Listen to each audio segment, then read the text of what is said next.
Capítulo 46. Al llegar a Lambton, le disgustó a Elizabeth no encontrar carta de Jane. El disgusto se renovó todas las mañanas, pero a la tercera recibió 2 cartas a la vez, en una de las cuales había una nota diciendo que se había extraviado y había sido desviado a otro lugar, cosa que Elizabeth no le sorprendió, porque Jane había puesto muy mal la dirección. En el momento en que llegaron las 2 cartas, y para dejarla que las disfrutase tranquilamente, sus tíos se marcharon solos. Elizabeth leyó primero la carta extraviada que llevaba un retraso de 5 días. Al principio relataba las pequeñas tertulias e invitaciones y daba las pocas noticias que el campo permitía, pero la última mitad fue fechada un día después y escrita con evidente agitación. Decía cosas mucho más importantes. Después de haber escrito lo anterior, queridísima Elizabeth, ha ocurrido algo muy serio e inesperado, pero no te alarmes, todos estamos bien. Lo que voy a decirte se refiere a la pobre Lidia. Anoche a las 11, cuando nos íbamos a acostar, llegó un expreso enviado por el coronel Foster para informarnos de que nuestra hermana se había escapado a Escocia con uno de los oficiales, para no andar con rodeos, con Wickman. Imagínate nuestra sorpresa. Sin embargo, a Catherine no le pareció nada sorprendente. Estoy muy triste. Qué imprudencia por parte de ambos. Pero quiero esperar lo mejor y que Wickman no sea tan malo como se ha creído. Que no sea más que ligero e indiscreto, pues lo que ha hecho, alegrémonos de ello, no indica mal corazón. Su elección al fin y al cabo es desinteresada, porque sabe que nuestro padre no le puede dar nada a Lidia. Nuestra pobre madre está consternada. Papá lo lleva mejor. Qué bien hicimos en no decirles lo que supimos de Wickman. Nosotras mismas debemos olvidarlo. Se supone que se fugaron el sábado a las 12 aproximadamente, pero no se les echó de menos hasta ayer a las 8 de la mañana. Inmediatamente mandaron el expreso, querida Elizabeth. Han debido pasar a menos a 10 millas de nosotros. El coronel Foster dice que vendrá enseguida. Lidia dejó escritas algunas líneas para la señora Foster comunicándole sus propósitos. Tengo que acabar, pues no puedo extenderme a causa de mi pobre madre. Temo que no entiendas lo escrito, pues ni siquiera sé lo que he puesto.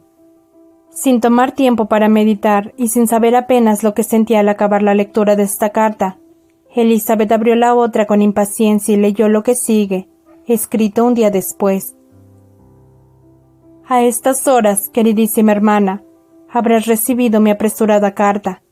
Ojalá la presente sea más inteligible, pero, aunque dispongo de tiempo, mi cabeza está tan aturdida que no puedo ser coherente.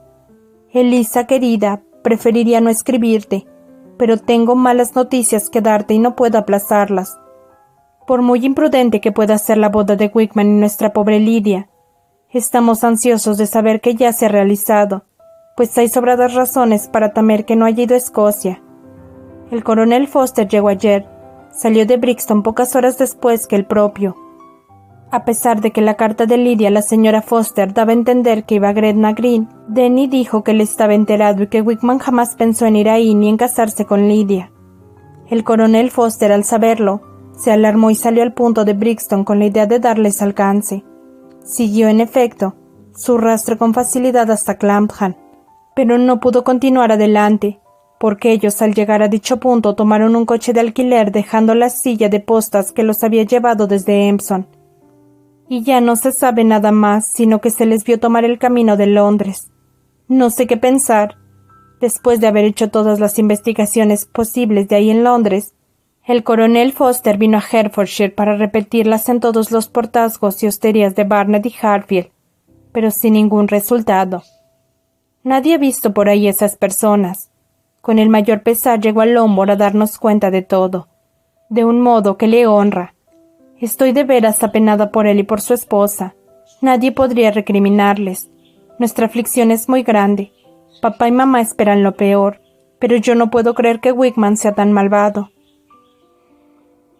Muchas circunstancias pueden haberles impulsado a casarse en secreto en la capital en vez de seguir su primer plan, y aun en el caso de que él hubiese tramado la perdición de una muchacha de buena familia como Lidia, cosa que no es probable, He de creerla a ella tan perdida.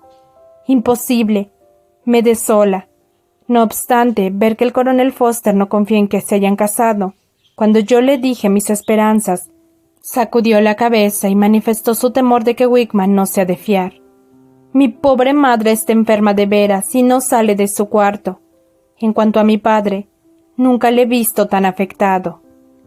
La pobre Catherine está desesperada por haber encubierto los amores de Lydia y Wickman, pero no hay que extrañarse de que las niñas se hiciesen confidencias. Queridísima Lizzie, me alegro sinceramente de que te hayas ahorrado estas dolorosas escenas, pero ahora que el primer golpe ya ha pasado, te confieso que anhelo tu regreso. No soy egoísta, sin embargo, hasta el extremo de rogarte que vuelvas si no puedes. Adiós, tomo de nuevo la pluma para hacer lo que acabo de decirte que no haría, pero las circunstancias son tales que no puedo menos que suplicarles a los tres que vengan cuanto antes. Conozco también a nuestros queridos tíos, que no dudo que accederán. A nuestro tío tengo, además, que pedirle otra cosa. Mi padre va a ir a Londres con el coronel Foster para ver si le encuentran. No sé qué piensan hacer, pero está tan abatido que no podrá tomar las medidas mejores y más expeditivas, y el coronel Foster no tiene más remedio que estar en Brixton mañana por la noche. En esta situación, los consejos y la asistencia de nuestro tío serían de gran utilidad. Él se hará cargo de esto. Cuento con su bondad. ¿Dónde está mi tío?, exclamó Elizabeth alzándose de la silla en cuanto terminó de leer y resuelta a no perder un solo instante. Pero al llegar a la puerta, un criado la abría y entraba Darcy. El pálido semblante y el ímpetu de Elizabeth le asustaron. Antes de que él se hubiese podido recobrar lo suficiente para dirigirle la palabra, Elizabeth, que no podía pensar más que en la situación de Lydia, exclamó precipitadamente: «Perdóneme, tengo que dejarle. Necesito hablar inmediatamente con el señor Gardiner de un asunto que no puede demorarse. No hay tiempo que perder». «Dios mío, ¿de qué se trata?», preguntó él con más sentimiento que cortesía. Después, reponiéndose, dijo: «No quiero retenerla ni un minuto, pero permítame que sea yo el que vaya en busca de los señores Gardiner o mande a un criado. Usted no puede ir en esas condiciones». Elizabeth dudó, pero le temblaban las rodillas y comprendió que no ganaría nada con tratar de alcanzarlos. Por consiguiente, llamó al criado y le encargó que trajera sin dilataciones a sus señores, aunque dio la orden con voz tan apagada que casi no se le oía. Cuando el criado salió de la estancia, Elizabeth se desplomó en una silla, incapaz de sostenerse. Parecía tan descompuesta que Darcy no pudo dejarla sin decirle en tono afectuoso y compasivo: «Voy a llamar a su doncella. ¿Qué podría tomar para aliviarse? ¿Un vaso de vino? Voy a traérselo. Usted está enferma». «No, gracias», contestó Elizabeth tratando de serenarse. «No se trata de nada mío. Yo estoy bien. Lo único que me pasa es que estoy desolada por una horrible noticia que acabo de recibir de Longbourn». Al decir esto, rompió a llorar y estuvo unos minutos sin poder hablar. Darcy, afligido y suspenso, no dijo más que algunas vaguedades sobre su interés por ella, y luego la observó en silencio. Al fin Elizabeth prosiguió: «He tenido carta de Jane y me da unas noticias espantosas que a nadie pueden ocultarse. Mi hermana menor nos ha abandonado, se ha fugado, se ha entregado a Wickman. Los dos se han escapado de Brixton. Usted conoce a Wickman demasiado bien para comprender lo que eso significa. Lydia no tiene dinero ni nada que él haya podido tentar. Está perdida para siempre». Darcy se quedó inmóvil de estupor. «Cuando pienso», añadió Elizabeth aún más agitada, «que yo habría podido evitarlo. Yo, que sabía quién era Wickman. Si hubiese explicado a mi familia solo una parte, algo de lo que supe de él, si lo hubiesen conocido, esto no habría pasado, pero ya es tarde para todo». «Estoy horrorizado», exclamó Darcy. «Pero es cierto, absolutamente cierto.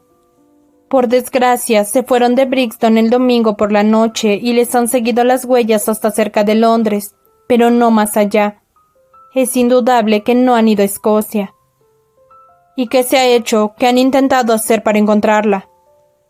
Mi padre ha ido a Londres y Jane escribe solicitando la inmediata ayuda de mi tío. Espero que nos iremos dentro de media hora, pero no se puede hacer nada. Sé que no se puede hacer nada. ¿Cómo convencer a un hombre semejante? ¿Cómo descubrirles? No tengo la menor esperanza. Se mire como se mire, es horrible. Darcy asintió con la cabeza en silencio. Oh, si cuando abrí los ojos y vi quién era Wigman hubiese hecho lo que debía. Pero no me atreví. Temí excederme. ¡Qué desdichado error! Darcy no contestó. Parecía que ni siquiera le escuchaba. Pasaba de un lado a otro de la habitación absorto en sus cavilaciones, con el ceño fruncido y aire sombrío.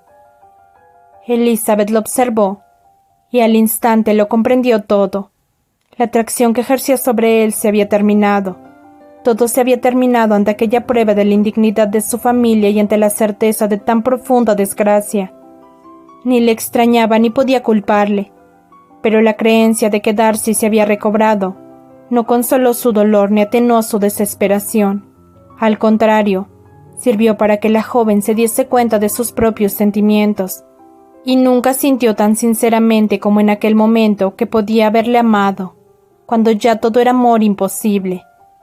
Pero ni esta consideración logró distraerla. No pudo apartar de su pensamiento a Lidia, ni la humillación y el infortunio en que a todos les había sumido. Se cubrió el rostro con un pañuelo y olvidó todo lo demás. Después de un silencio de varios minutos, oyó la voz de Darcy que de manera compasiva, aunque reservada, le decía: «Me temo que desea que me vaya, y no hay nada que disculpe mi presencia, pero me ha movido un verdadero aunque inútil interés. Ojalá pudiese decirle o hacer algo que la consolase en semejante desgracia. Pero no quiero atormentarla con vanos deseos que parecerían formulados solo para que me diese usted las gracias. Creo que este desdichado asunto va a privar a mi hermana del gusto de verla a usted hoy en Pemberley. Oh, sí, tenga la bondad de excusarnos ante la señorita Darcy. Dígale qué cosas urgentes nos reclaman en casa sin demora. Ocúltele la triste verdad, aunque ya sé que no va a serle muy fácil». Darcy le prometió ser discreto. Se condolió de nuevo por la desgracia. Le deseó que el asunto no acabase tan mal como podía esperarse, y encargándole que saludase a sus parientes, se despidió solo con una mirada, muy serio. Cuando Darcy salió de la habitación, Elizabeth comprendió cuán poco probable era que volviesen a verse con la cordialidad que había caracterizado sus encuentros en Derbyshire. Rememoró la historia de sus relaciones con Darcy, tan llena de contradicciones y de cambios, y apreció la perversidad de los sentimientos que ahora le hacían desear que aquellas relaciones continuasen, cuando antes le habían hecho alegrarse de que terminaran. Si la gratitud o la estima son buenas bases para el afecto, la transformación de los sentimientos de Elizabeth no parecerá improbable ni condenable. Pero si no es así, si el interés que nace de esto es menos natural y razonable que el que brota espontáneamente, como a menudo se describe, del primer encuentro y antes de haber cambiado 2 palabras con el objeto de dicho interés, no podrá decirse en defensa de Elizabeth más que una cosa: que ensayó con Wigman este sistema y que los malos resultados que le dio la autorizaban quizá a inclinarse por el otro método, aunque fuese menos apasionante. Sea como sea, vio salir a Darcy con gran pesar, y este primer ejemplo de las desgracias que podía ocasionar la infamia de Lidia aumentó la angustia que le causaba el pensar en aquel desastroso asunto. En cuanto leyó la segunda carta de Jane, no creyó que Wigman quisiese casarse con Lidia.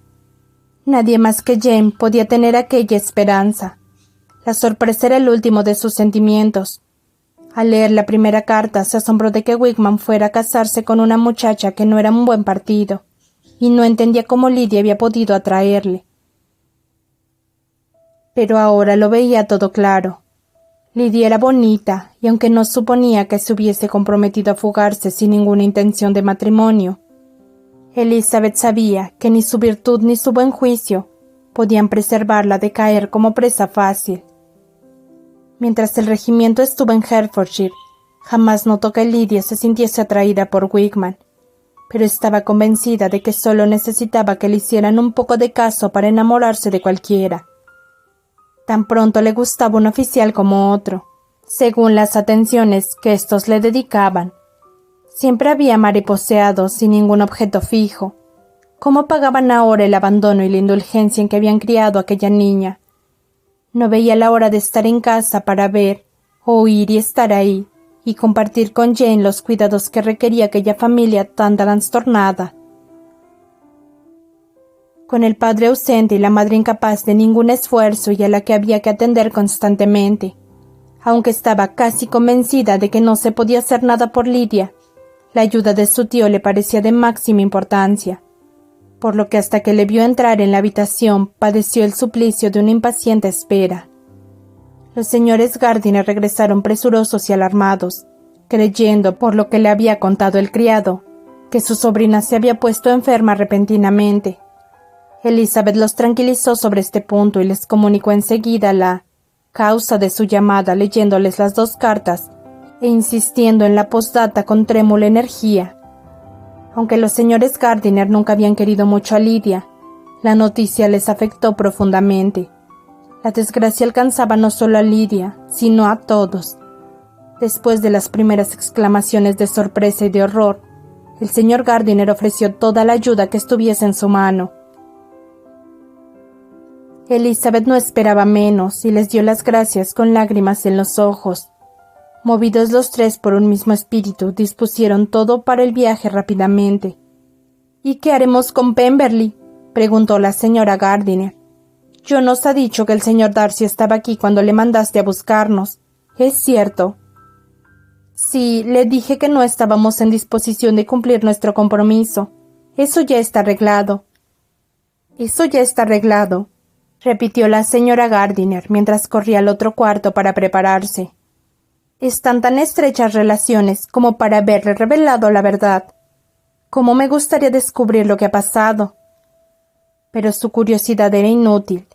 A lo sumo le sirvió para entretenerse en la prisa y la confusión de la hora siguiente.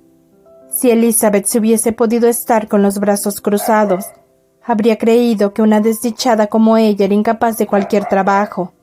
Pero estaba tan ocupada como su tía, y para colmo, había que escribir tarjetas a todos los amigos de Lambton para explicarles con falsas excusas su repentina marcha.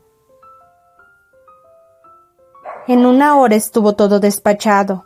El señor Gardiner liquidó mientras tanto la cuenta de la fonda y ya no faltó más que partir. Después de la tristeza de la mañana, Elizabeth se encontró en menos tiempo del que había supuesto sentada en el coche y caminó a Longbourn,